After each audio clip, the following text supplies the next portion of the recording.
بسم الله الرحمن الرحيم الحمد لله رب العالمين والصلاة والسلام على أشرف الأنبياء والمرسلين نبينا محمد وعلى آله وصحبه أجمعين. أما بعد, Inch'Allah, on va commencer une série de cours sur la jurisprudence du sacrifice et de ses règles en vue de l'approche du mois de l'Hijjah, le mois où on accomplit le sacrifice.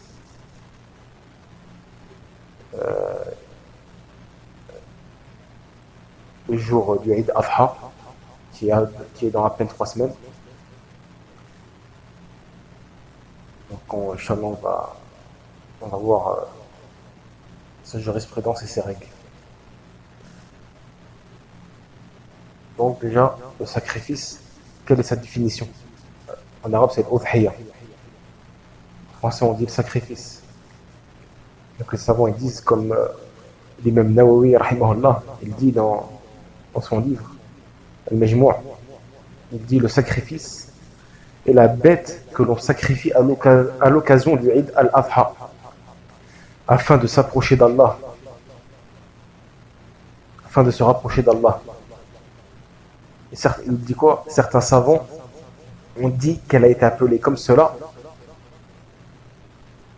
le sacrifice, c'est-à-dire en arabe al-udhiyya. Certains savants ont dit qu'elle a été appelée comme cela car le sacrifice est pratiqué au moment du duha, c'est-à-dire après que le soleil soit levé.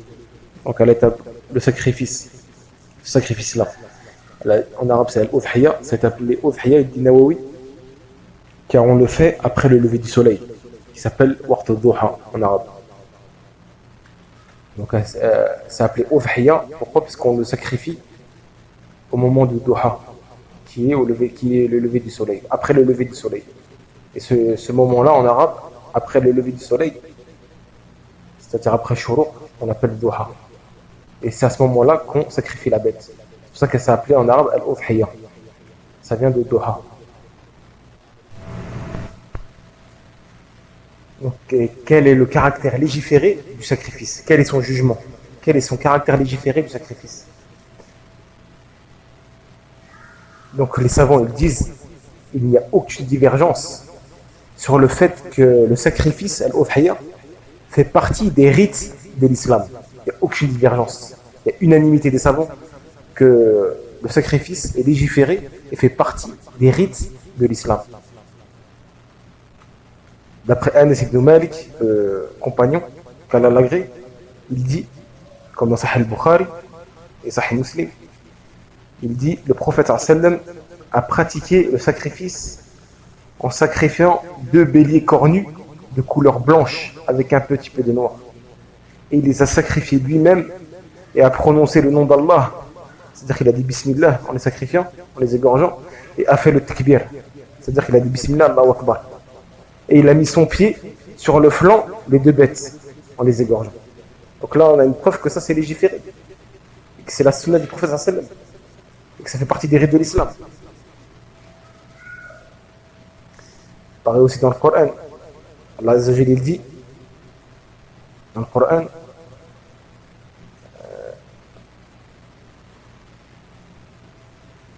Fasalli li rabbika wanhar, c'est-à-dire accomplis la salat. Allah Azza wa Jalla il dit accomplis la salat pour ton Seigneur et sacrifie. Accomplis la salat pour ton Seigneur et sacrifie.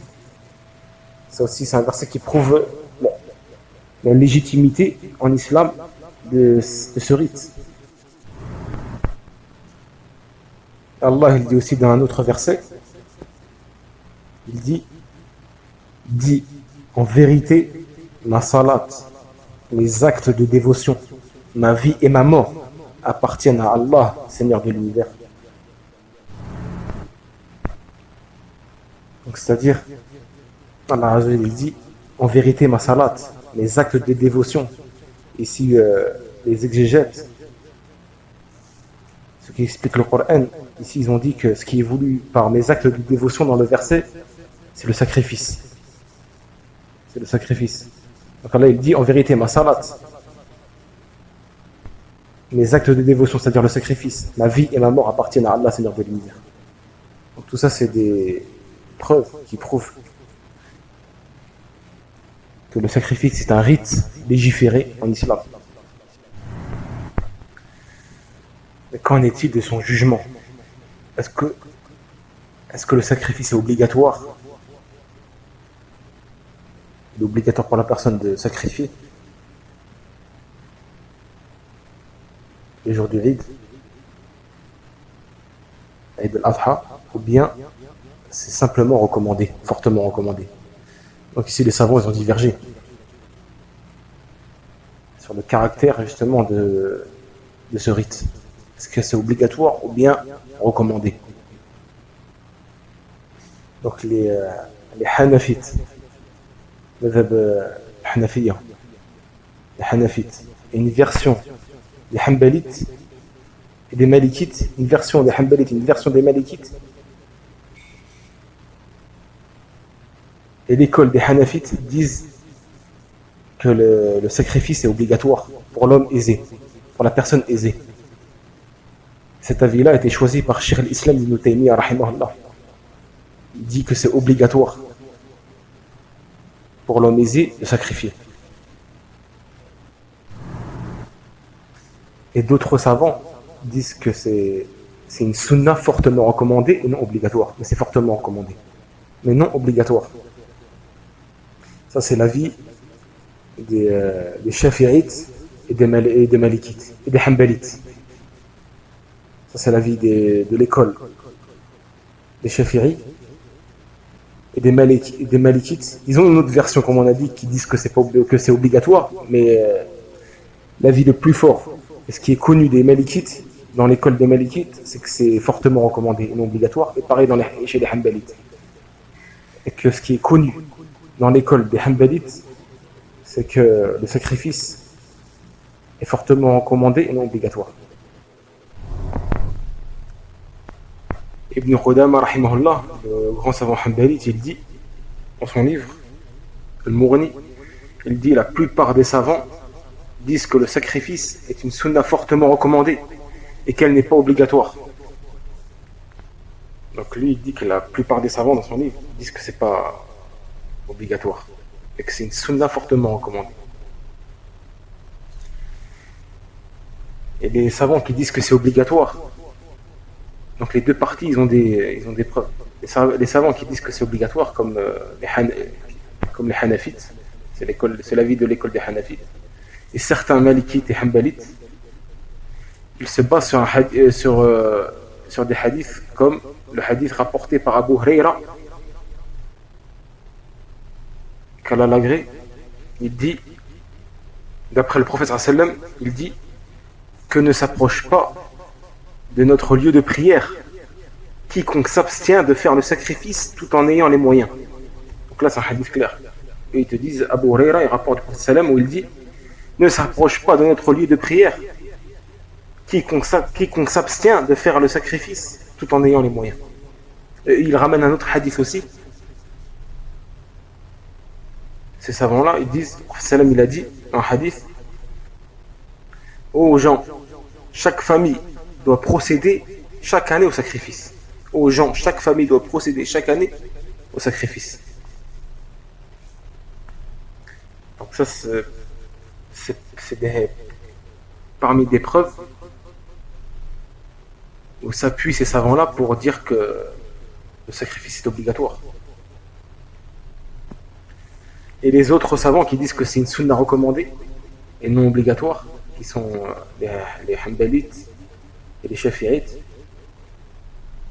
eux, ils se basent sur un hadith d'après Ibn Abbas qu'Allah l'agrée, où le prophète sallam il dit 3 actes mais prescrits à titre d'obligation, à titre obligatoire, alors qu'il reste pour vous surérogatoire. La prière, le witr, qui est la dernière prière de nuit, le sacrifice et les deux unités de prière de l'aube. Donc le prophète ici il dit 3 actes sont obligatoires pour moi et surérogatoires pour vous. Parmi les 3 choses qui sont surérogatoires pour nous, obligatoires pour le prophète, et le prophète dit le sacrifice. Donc eux ils ramènent ce hadith. il ramène aussi un autre hadith. Le prophète sallam il dit, quand les 10 premiers jours commencent, c'est-à-dire les 10 premiers jours de Dhul Hijjah commencent, que celui qui veut procéder au sacrifice s'abstienne d'enlever quelconque poil de son corps.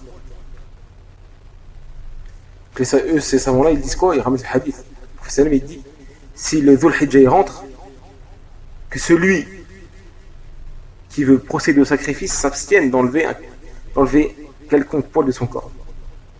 Donc ils disent, ici, on fait dépendre le sacrifice de la volonté de la personne. Ici, le sacrifice dépend de la volonté de la personne. Le prophète il dit, celui qui veut procéder au sacrifice, qu'il s'abstienne d'enlever les poils de son corps. Il dit celui qu'il veut. Ici, donc,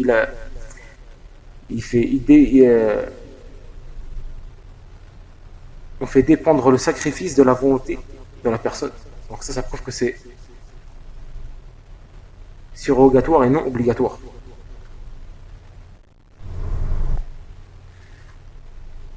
Voilà, kulli hal, donc la divergence ici elle est très forte. Il est difficile ici d'avoir un avis prépondérant. Parce qu'ici les avis se valent, les arguments se valent les uns les autres, dans les deux parties. À ce propos, Cheikh Al-Uthaymin, il dit à ce sujet, à ce propos, dans un de ses livres, quand il parle du sacrifice, il dit, voilà les avis des savants et leurs arguments. Il dit, nous vous les avons cités pour expliquer le statut du sacrifice et son importance dans la religion. Et il dit, et leurs arguments respectifs se valent. Donc dans les deux parties, leurs arguments se valent. Il est difficile d'avoir un avis, c'est-à-dire d'avoir un avis plus fort que l'autre. Car les deux parties, leurs arguments se valent. Alors, donc après le Cheikh, il dit, Cheikh Al-Uthaymin, il dit la précaution veut qu'on n'abandonne pas le sacrifice lorsqu'on a les moyens. Il dit donc vaut mieux prendre ses précautions. À partir du moment où la divergence elle est forte, il est difficile ici de mettre en avant un avis fort, parce que les arguments ici se valent, les deux côtés, les deux parties. Donc il dit quoi? Il vaut mieux prendre ses précautions et ne pas l'abandonner, c'est-à-dire le sacrifice, quand on a les moyens. Et en plus il dit, le fait de le faire, le sacrifice, c'est vénérer Allah, et c'est se rapprocher de lui en le faisant, et c'est se rappeler de lui. Et c'est une possibilité d'augmenter ses hasanat, ses bonnes actions. Et c'est le vénérer en ce jour. Donc ici, pour celui qui a les moyens, il vaut mieux, par précaution, ne pas délaisser le sacrifice. Et il dit aussi, Cheikh Al-Uthaymin, dans un autre ouvrage à lui, il dit, l'avis mentionnant l'obligation du sacrifice est plus fort que celui mentionnant la non-obligation, à condition d'avoir la capacité financière à le faire. Donc là, dans un autre livre, il dit quoi? Il dit l'avis mentionnant l'obligation de faire le sacrifice est plus fort que celui mentionnant la non-obligation, à condition d'en avoir la capacité financière. Et qu'en est-il pour celui qui n'en a pas la capacité? Donc les savants ils disent à ce sujet, celui qui n'a pas pu faire le sacrifice pour une raison valable, qui n'en a pas la capacité par exemple, ils disent qu'il aura tout de même la récompense.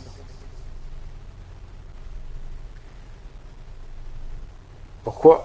Parce que d'après Jabir ibn Abdillah, c'est un compagnon qu'Allah l'agrée, il dit, dans un hadith authentique, il raconte, j'ai assisté au Eid al-Adha avec le prophète sallallahu alayhi wa sallam à la salle de prière.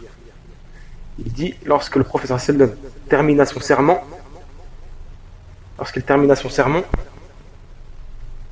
il descendit du mimbar et on lui apporta un bélier qu'il a égorgé de sa main. Et il a dit, Bismillah Allahu Akbar. Bismillah wallahu akbar. Puis il dit, ceci est pour moi et pour ceux de ma communauté qui n'ont pas pratiqué le sacrifice. Et dans notre hadith, Abu Huraira, qu'Allah l'agrée, il rapporte, il dit, lorsque le prophète sallam voulait pratiquer le sacrifice, il achetait 2 beaux béliers bien portants, cornus, blancs avec un petit peu de noir, et castrés. Il égorgeait l'un d'eux pour sa communauté, pour celui qui atteste de l'unicité d'Allah, qui atteste qu'il a transmis le message, puis il égorgeait le second pour lui et sa famille. Et dans une autre version, le prophète sallam a égorgé le premier bélier en disant, oh Allah, ceci est pour toute ma communauté. Donc celui qui n'a pas pu faire le sacrifice pour une raison valable, il aura tout de même la récompense, comme on l'a pu voir dans ces hadiths. Donc Inch'Allah, celui qui est excusé, il a sa récompense par le biais du prophète sallam, comme on vient de le lire dans les hadiths. Le prophète sallam, il a gardé 2 béliers, un bélier pour lui et sa famille et un autre pour sa communauté. En l'égorgeant, il disait, oh Allah, ceci est pour toute ma communauté. Donc la récompense, il aura la récompense bi'idhnillah. Ça c'est pour celui qui n'en a pas la capacité.